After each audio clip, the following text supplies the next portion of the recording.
Welcome to PeopleTrail's Actionable Insight Screening Demonstration, Section 2. In Section 1, we covered logging in and accessing the platform, building your profile, user preferences, and security settings. In Section 2, we'll be covering ordering a background screening report, viewing those reports, as well as the status of all the reports that have been ordered. Let's go ahead and get started. We'll enter in our username and the password,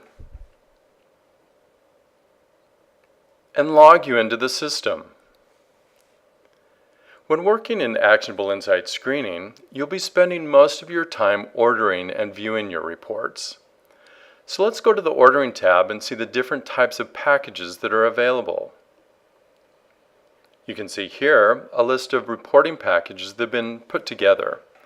We have one called Pre-Employment Background Check, one has been called the Basic Package, one the Advanced Package, and one a la carte products. You can create your own package depending upon what your needs may be with each background check and screening report. You can name these whatever you prefer or customize them to whatever you want.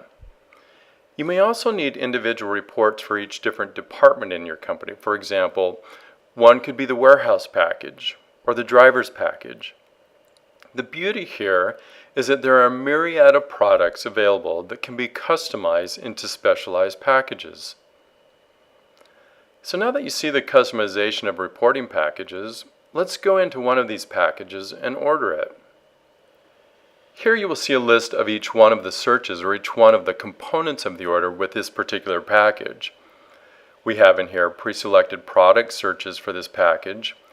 You can make it so that you can deselect them and remove them from this particular package order, or you can set some that are defaults that you don't want to be deselected and should be mandatory for this particular package. Or you can leave each product search open so that this package doesn't automatically order them. The beauty here is the customization available to you and your individual needs.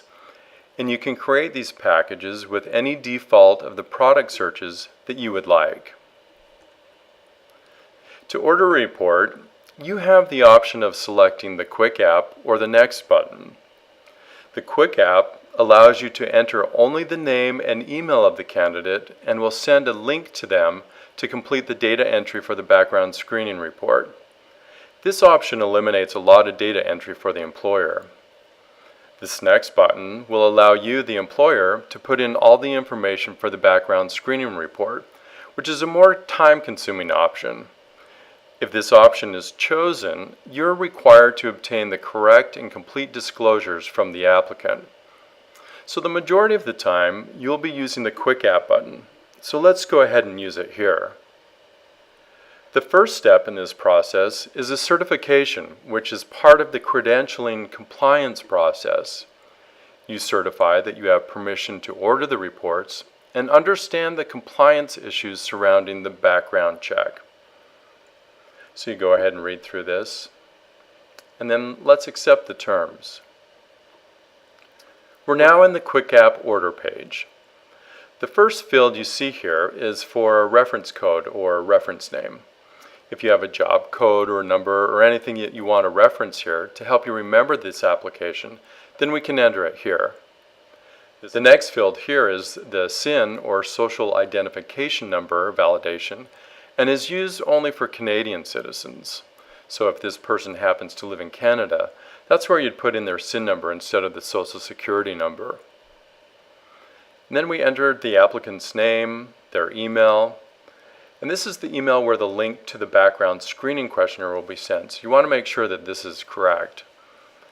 And then we have the sender's email is defaulted here to the account email, and you can also change that here if needed. We then hit send. At this time, an email has been sent to the candidate, which has now started the candidate experience with Actionable Insight Screening and the application process. And here's an example of that email. It addresses the candidate by name and states that as part of their consideration for employment, they'll need to fill out a background questionnaire found at the link below. A link is then provided, and they are told that the questionnaire will take about 15 minutes to complete and should be completed within 14 days in order for them to remain in active consideration for employment. So now that you've ordered a report, let's look at how you can access and view those reports. To view reports, click on the Reports button in the main navigation header, and this will take you to a page that lists all the reports and the status of each one. In the left column here, we see the status of reports as reports pending, those that are completed, those that have disclosures in queue.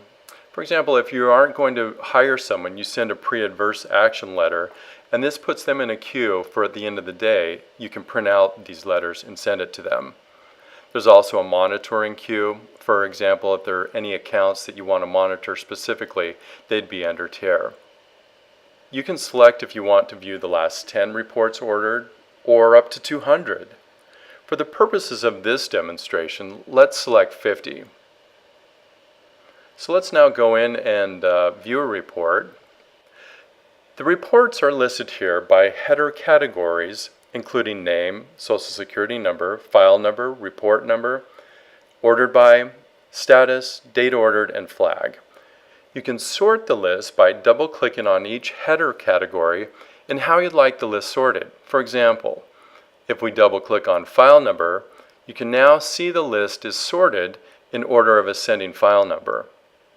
The flag column here indicates a visual status note that you, the employer, has placed on this report. For example, green could mean that you want to go or move forward with the applicant, yellow meaning that it's in review, or red meaning that you've denied this applicant. The flag column also indicates if the report has any flags on it, or any discrepancies noted with their application, or any criminal records that they may have against them. Let's click on one of these reports. This takes you to a results screen or a summary page. This one here, the status is showing complete. There are also details of the report, such as the order date, file number, requester, email, and all the contact details. On the right hand here, we have a decision tool that you can use for your purposes to put a status on where you're at with each applicant. We cover this a little more in section 4 demonstration.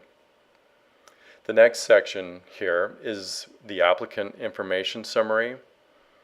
And then we have the search results page, which shows each product or report that was ordered and the status of those reports. And you can see here that these reports are complete. And you can also see here if there are any flags on the report that was ordered. For example, on this one here, it shows a flag indicated, and if we click on it, show that there are criminal records against them in this particular search. So now you can see how you can view all the details of each report you've ordered here in the Reports tab. You can always go back and view the summary of the report, and you also have the option to print the report. Now that's a quick overview of how to order and view reports. We'd also like to show you what the candidate is experiencing throughout this whole process. And that's covered in section 3 of the demonstration, the candidate experience. So let's go there now.